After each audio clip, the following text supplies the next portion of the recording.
So, perfect. So Sterling has been pushing the boundary of autonomous vehicles for the better part of the last decade. At MIT, his work in shared autonomy led to the creation and subsequent distribution of Intelligent Copilot.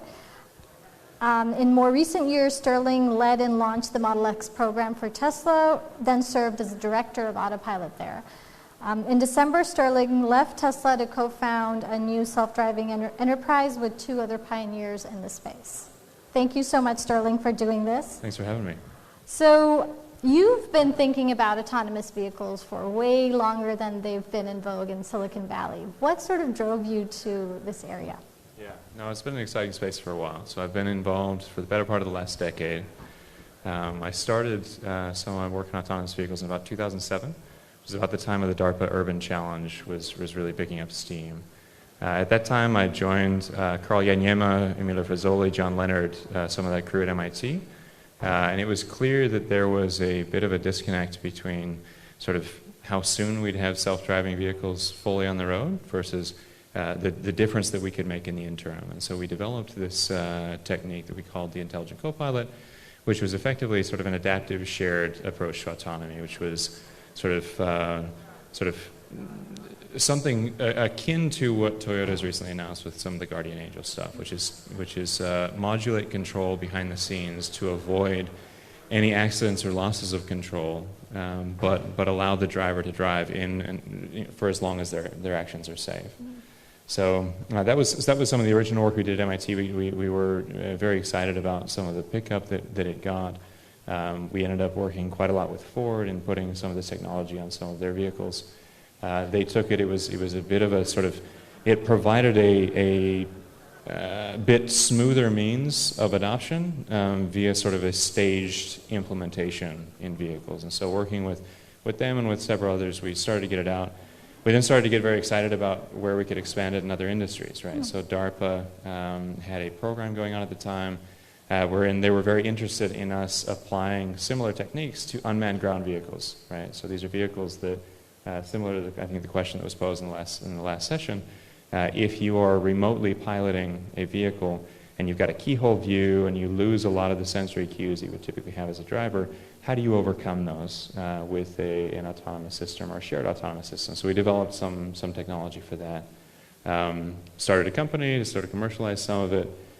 Took some time away at McKinsey, where I constantly found that I was pulled back into this industry with various players who were looking at spooling up companies in the space. So a few years ago, met with Tesla. They were interested in spooling up their own sort of self-driver assistance and autonomy programs. Joined Tesla to do that. Model X ended up being a bit bigger priority. I was asked to lead that until we launched it, took over Autopilot, and we developed Autopilot to where it is today, which was sort of an exciting time, right? So you've seen this space both from the academia perspective, and you've seen the industry evolve and been a part of the industry. What are the interesting ways the industry has evolved, given where it was in the academic world many years ago? Yeah, no, that's a good question. It's evolved quite a lot. And I'd probably partition the answer to two areas, right? So technologically, and then sort of the market, how the market's changed. And technologically, I think, in fact, the core premise of this conference is around some of the ways in which machine learning has really changed some of the techniques and the approaches that we use, right? So when I started this was a game that was all about sort of deterministic algorithms, right? I was modeling tire forces. I was figuring out sort of how exactly the vehicle would respond to various things. I wasn't using a ton of machine learning.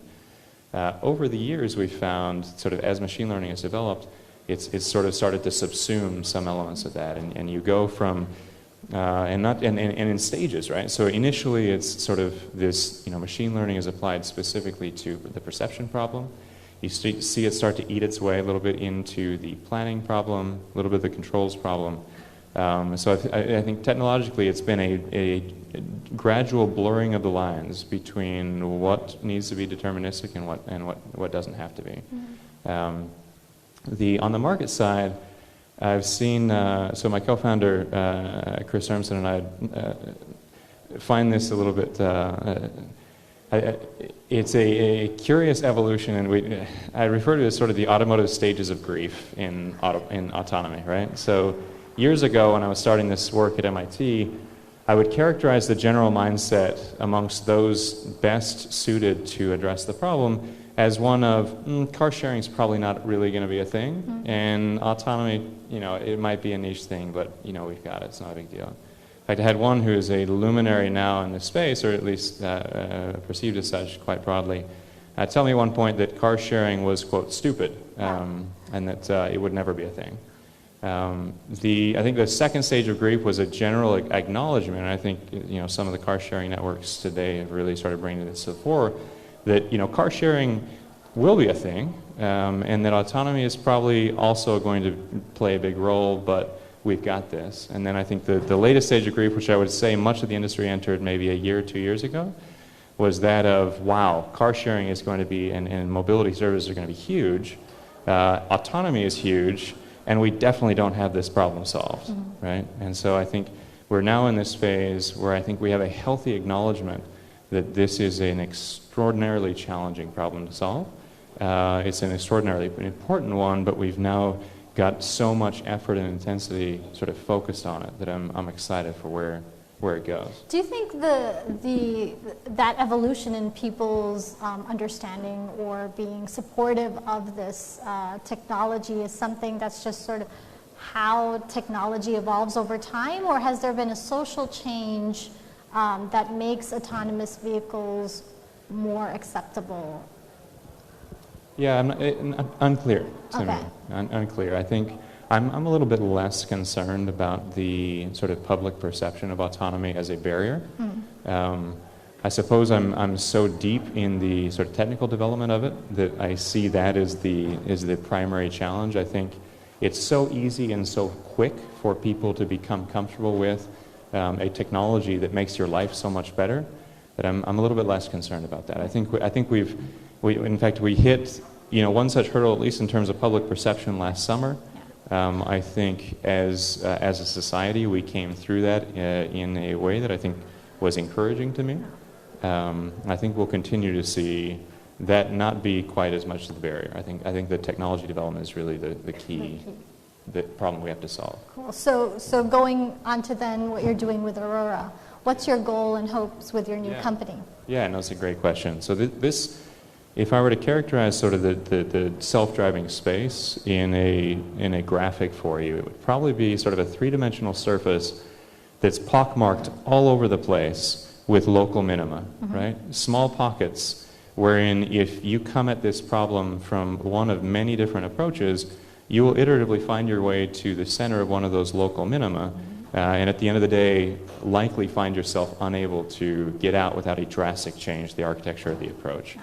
Put another way, the solution space is full of so many paths, many of which have dead ends, or are so extraordinarily difficult to get to the end goal. By the time you're all the way down the road, it can be very difficult to get there. And so the goal of Aurora was, the world of 2017 is very different from the one of 2007 when I started this, right? The approaches are different. I've seen many of the techniques that I and Chris and some of the other folks at Aurora have used sort of find their way into various local minima, or at least see sort of where we think the global solution lies.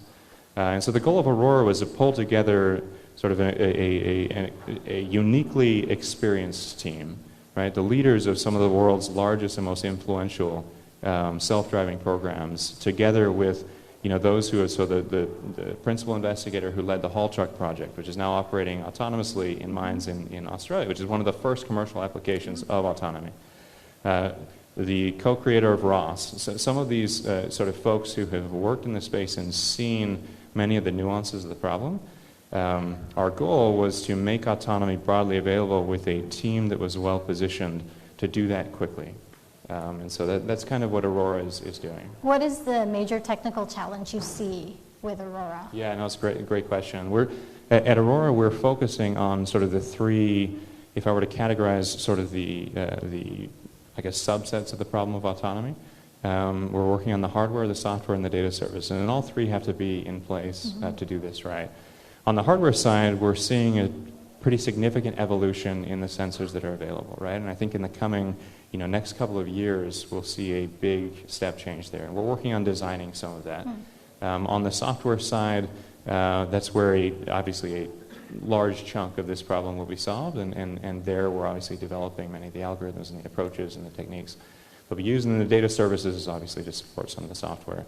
So the challenges coming down the pipe, I think we generally recognize the perception and forecasting problems as some of the most challenging. Once you understand well the world, you can better reason about what to do in it.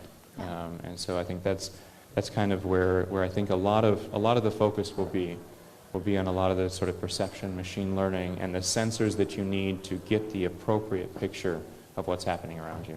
Very cool. Good luck with that. Well, I just want to ask you one more question. There's a lot of people in the audience who either want to get into this space as entrepreneurs or engineers. Do you have any advice for them in particular, given that you've been a part of the industry for so long? Sure. Yeah. Jump in. Water's fine. I guess it's an exciting space, an exciting time. When we're losing over 3,000 people a day to traffic accidents, there are a few problems this significant that can be solved. I would warn that, or I guess I would note that the autonomy problem is not yet solved. And so if you're concerned that you're too late, you're not. Anyone who tells you the autonomy problem has been solved, it probably doesn't understand it well enough.